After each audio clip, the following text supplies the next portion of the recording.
नमस्कार। आप सभी का एक बार फिर से स्वागत है हमारे चैनल दुर्गा भक्ति मार्ग में। आज मैं आप सभी को सुनाऊंगी धर्मराज जी की कहानी। बहुत पुरानी बात है। किसी गांव में एक साहूकार रहते थे। एक दिन वह तीर्थ यात्रा से वापस अपने घर की ओर लौट रहे थे। रास्ते में अचानक उन्हें पता चला कि उनके पैसे कहीं खो गए हैं। अभी उनका घर वहां से बहुत दूर था। बिना पैसों से घर तक पहुंचना बहुत ही मुश्किल था। अब वह घर जाए तो कैसे जाए। उन्होंने कई लोगों से रास्ते में मदद मांगी, परंतु किसी ने भी उनकी मदद नहीं की। अंत में एक श्याम नाम के किसान ने उनकी मदद की। श्याम उन्हें अपने घर ले गया और उन्हें घर वापस जाने के लिए कुछ पैसे उधार दे दिए। वह साहूकार श्याम से बोला कि अपने घर जाते ही वह उसके सारे पैसे सूद समेत वापस लौटा देगा। अब वह साहूकार अपने घर की ओर रवाना हो गया। इस बात को काफी समय हो चुका था।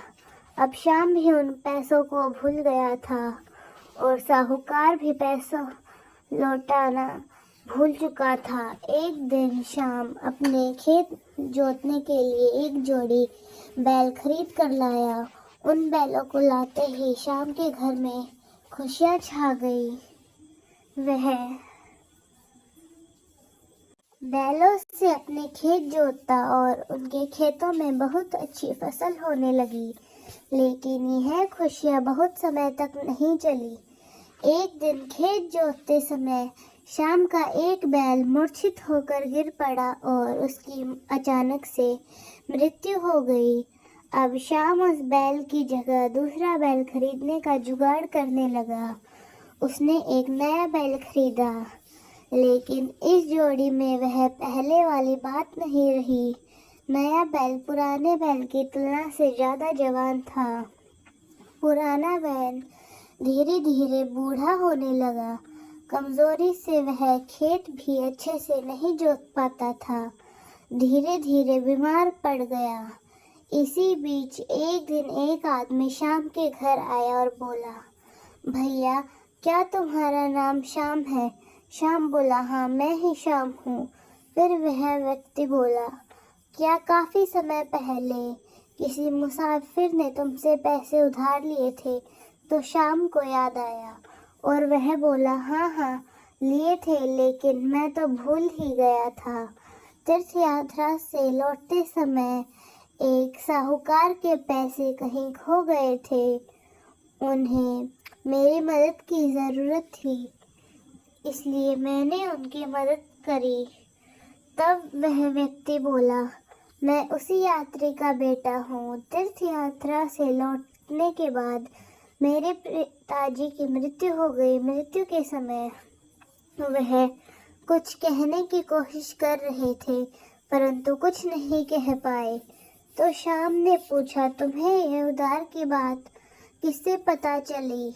तब वह व्यक्ति बोला, कुछ दिनों पहले पिताजी मेरे सपने में आए और बोले कि उन्होंने श्याम नाम के व्यक्ति से कुछ रुपए उधार लिए थे, किंतु वह चुका नहीं पाए और उन्होंने मुझे आपके घर का पता बताया और मुझे यह भी बताया कि उस उधार को चुकाने के लिए उन्होंने बैल के रूप में जन्म लिया है और बैल के रूप में वह आपकी सेवा कर रहे हैं। धीरे धीरे आपका कर्ज चुका रहे हैं और उन्होंने काफी उधार चुका भी दिया। अब वह बाकी का उधार चुकाना चाहते हैं, लेकिन उनके शरीर में जान नहीं रही। वह बीमार है, इसलिए उन्होंने मुझे आदेश दिया है कि बाकी बचे हुए रुपए मैं आपको लौटा दूं, ताकि उन्हें बैल के शरीर से मुक्ति मिल जाए।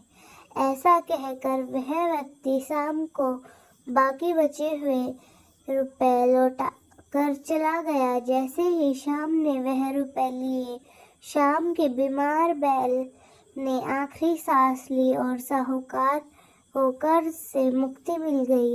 इसी प्रकार किसी भी व्यक्ति का कर्ज हमें नहीं रखना चाहिए। यदि किसी भी प्रकार का कर्ज हम इस जन्म में नहीं चुका पाते तो हमें अगले जन्म में चुकाना पड़ता है। धर्मराज जी का यह लेखा जोखा है। जाने अनजाने पापों से मुक्ति मिलने के लिए धर्मराज जी का नित्य नियम निभाना चाहिए, ताकि हमारा यह लोक सुखमय बन जाए और मरने के बाद स्वर्ग लोक की प्राप्ति हो। तो दोस्तों, कैसी लगी आपको हमारी आज की कहानी? कमेंट्स में ज़रूर बताएं। धन्यवाद।